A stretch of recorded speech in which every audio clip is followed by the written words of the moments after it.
Assalamualaikum warahmatullahi wabarakatuh. Kembali lagi dengan saya Rahma Wulandari. Pada video saya yang sebelumnya saya sudah menjelaskan bagaimana cara menginstal framework Laravel. Nah, pada video kali ini saya akan menjelaskan lebih banyak lagi tentang framework Laravel itu sendiri. Nah, langsung saja kita masuk ke pembahasan yang pertama, yaitu saya akan membahas arsitektur Laravel. Laravel menggunakan konsep model view controller atau MVC dalam pengembangan aplikasinya. Dengan menggunakan MVC ini, maka antara kode logika, kode tampilan, dan kode untuk mengambil data ke database itu dipisahkan. Pada Laravel versi 8, folder model sudah langsung disertakan ketika Anda melakukan instalasi framework Laravel. Nah, untuk lebih mudah dalam pemahamannya, kita bisa lihat arsitektur Laravel ini pada text editor kita. Silahkan kita buka text editor kita masing-masing. Di sini saya menggunakan Sublime Text. Langsung saja kita buka folder di mana kita menginstal Laravel kita kemarin. Nah, nih bisa kita lihat pada bagian app. Lalu kita buka bagian HTTP, di situ ada controller.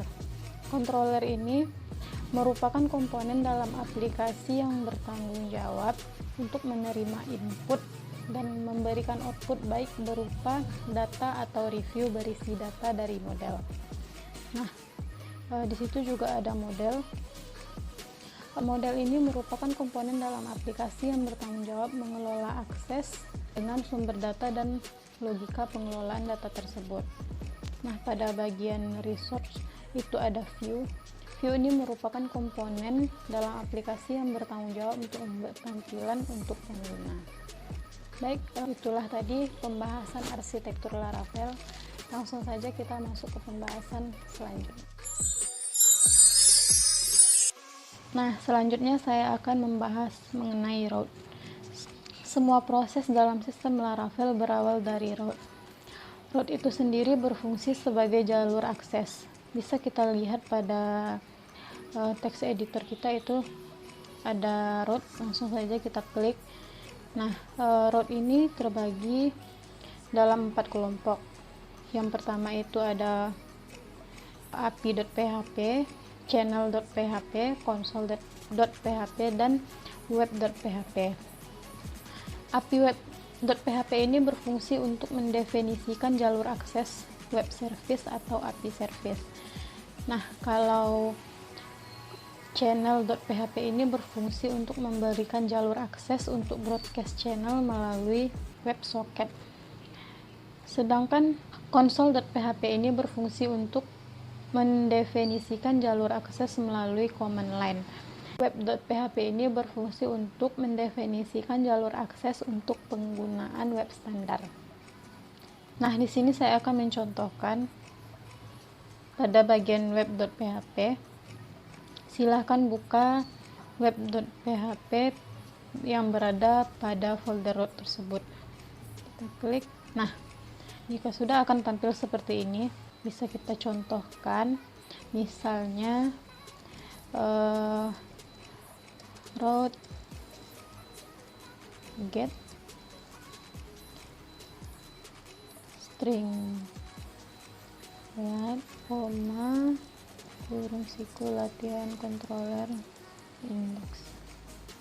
Nah, jika sudah selesai, jika kita mengakses yang sudah kita buat tadi, itu akan terjadi error. Hal itu terjadi karena kita baru menentukan jalur akses saja, sedangkan apa yang diakses sebelum kita buat. Nah, untuk itu kita akan buat sebuah controller dengan nama latihan controller. Langsung saja kita buat file latihan controller pada command php artisan untuk membuat controller secara otomatis. Langsung saja kita ketikkan.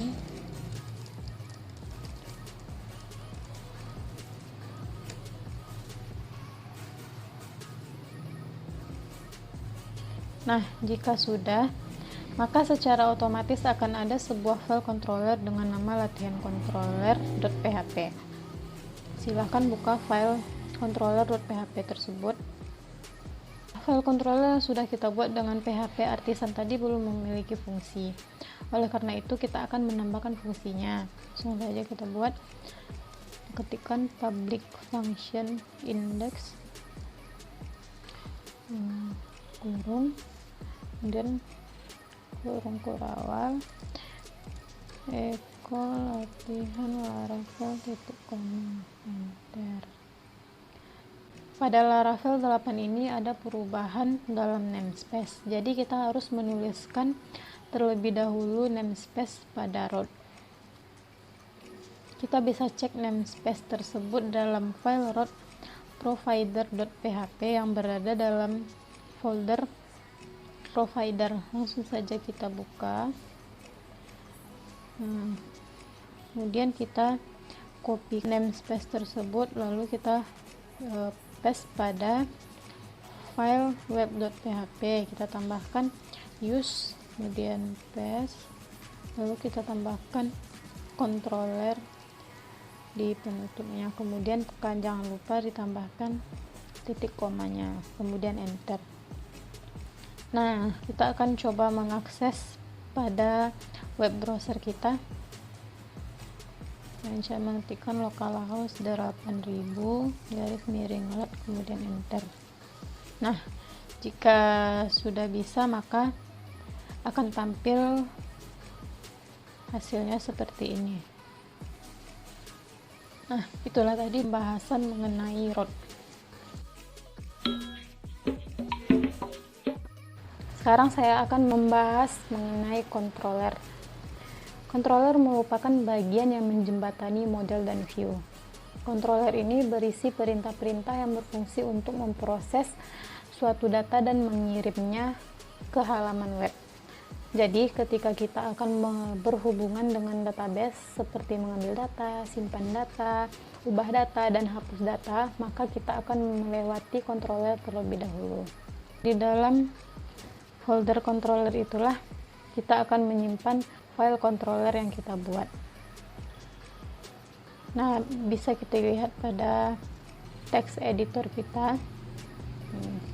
Di bagian HTTP itu ada controller. Nah, langsung saja kita masuk ke contoh. Pertama kali kita akan membuat file dengan nama latihan controller.php.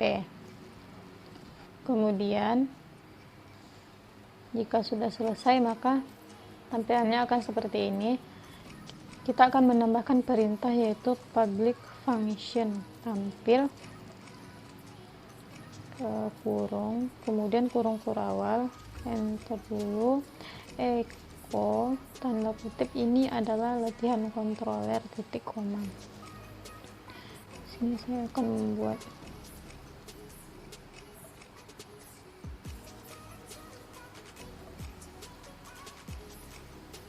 langkahnya sama seperti contoh pada root tadi.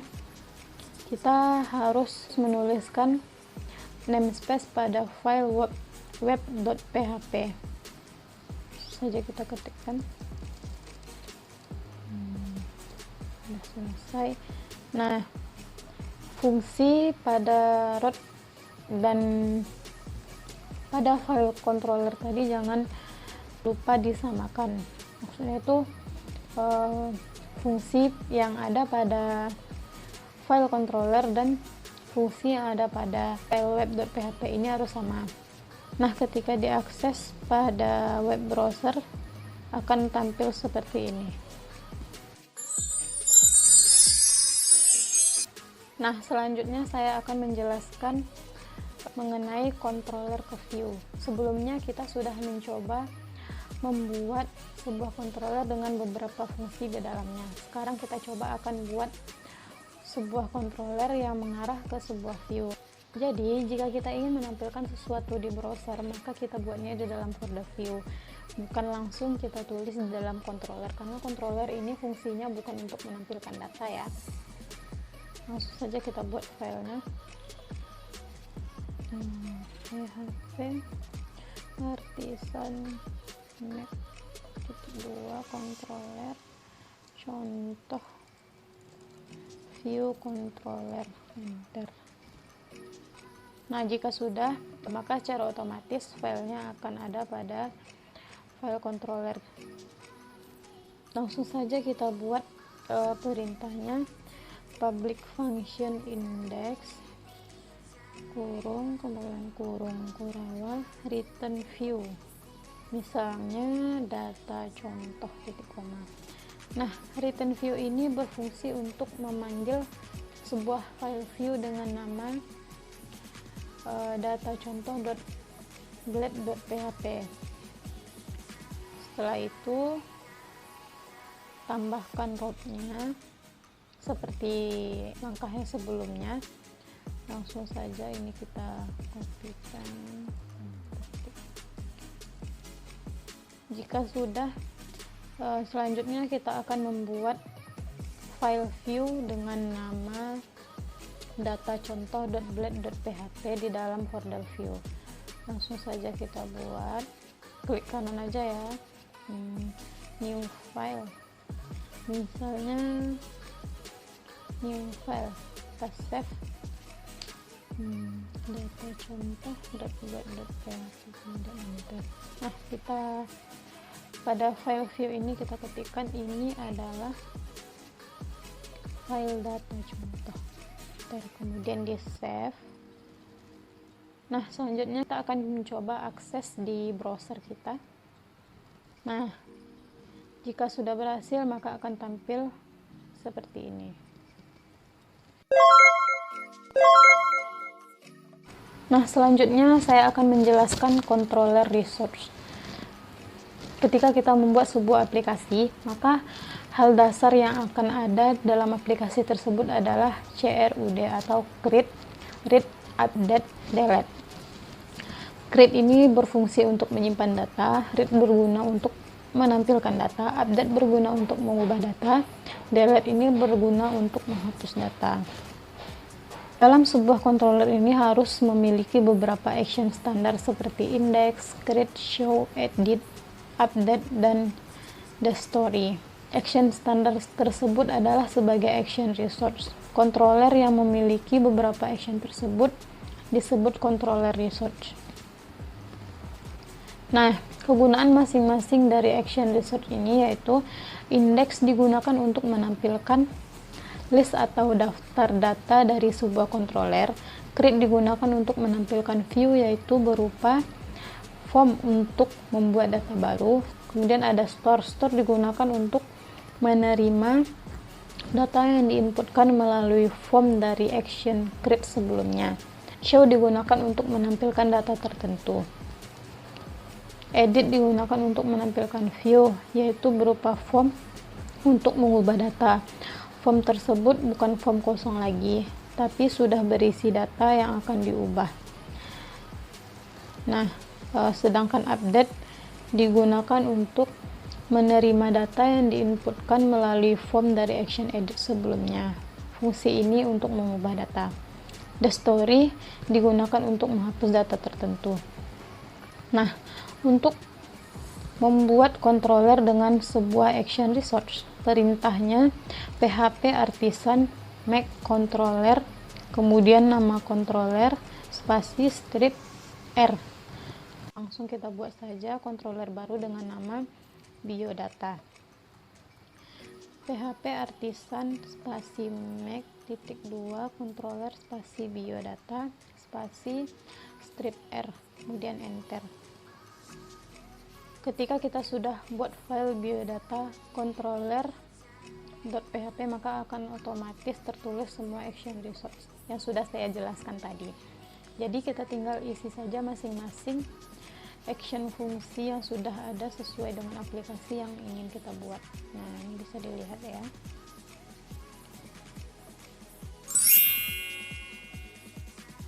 Nah, pembahasan selanjutnya yaitu mengenai view. View ini merupakan bagian yang mengatur tampilan ke pengguna. Jadi ketika kita akan menampilkan sesuatu ke pengguna, maka kita akan menuliskan kode programnya di dalam view. View pada Laravel dapat ditemukan di dalam folder resource. Laravel menggunakan sistem template dalam mengolah data untuk ditampilkan ke pengguna, sehingga ketika kita membuat sebuah file di dalam folder view, maka kita harus menambahkan .blade.php setelah nama filenya. Silahkan buka kembali file biodata controller.php yang sudah dibuat tadi, kemudian ditambahkan return view buka kurung tanda kutip biodata koma kurung kurawal nama. Nah, nama di sini sebagai nama variabel. Kemudian kita tambahkan rootnya. Ini sama seperti langkah yang sebelumnya, langsung saja kita tambahkan. Kemudian untuk menampilkan data ke pengguna, kita akan buat sebuah file view dengan nama biodata.blade.php. Menampilkan data diapit oleh dua kurung kurawal seperti ini ya. Langsung saja. Nama mahasiswa kurung kurawal string. Nama variabel kita tadi dimasukkan yaitu nama. Kemudian di save. Nah, kita coba jalankan di browser dengan mengetikkan localhost 8000 sendiri biodata enter. Nah, maka hasilnya akan seperti ini. Selanjutnya memanggil file blade lain. Ketik blade lainnya dengan nama header.blade.php. Kita buat dulu filenya header.blade.php. Save, kemudian kita tambahkan misalnya ini H1 judul website, kemudian kita save. Nah, selanjutnya kita tambahkan pada file biodata.blade.php tadi, add extends header, kemudian di save. Nah, kita jalankan pada web browser kita. Kita refresh saja ya. Nah, maka hasilnya akan seperti ini. Selanjutnya saya akan membahas mengenai layout. Silahkan buat view baru dengan nama file layout.blade.php. Kemudian kita tambahkan misalnya tml, tambahkan div header website, kemudian kita tambahkan lagi div add it kurung tanda kutip konten, kemudian yang terakhir kita akan menambahkan div misalnya satu footer website, kemudian di save. Nah, selanjutnya silakan buka kembali file view biodata.blade.php. Nah, ini isinya kita hapus dulu, kemudian kita tambahkan add extend buka kurung tanda kutip layout. Nah, ini berfungsi untuk memanggil file layout.blade.php. Kemudian kita tambahkan section content, kemudian kita tambahkan nama mahasiswa. Ini kita masukkan data yang kita buat tadi, itu kurung kurawal string name, kemudian end section. Nah, pada bagian inilah data yang akan kita tampilkan. Kemudian kita save. Kita coba akses pada web browser kita. Nah, maka hasilnya akan seperti ini. Nah, itulah tadi sedikit penjelasan mengenai framework Laravel dari saya. Jika ada salah dan kurang saya mohon maaf. Saya akhiri. Assalamualaikum warahmatullahi wabarakatuh.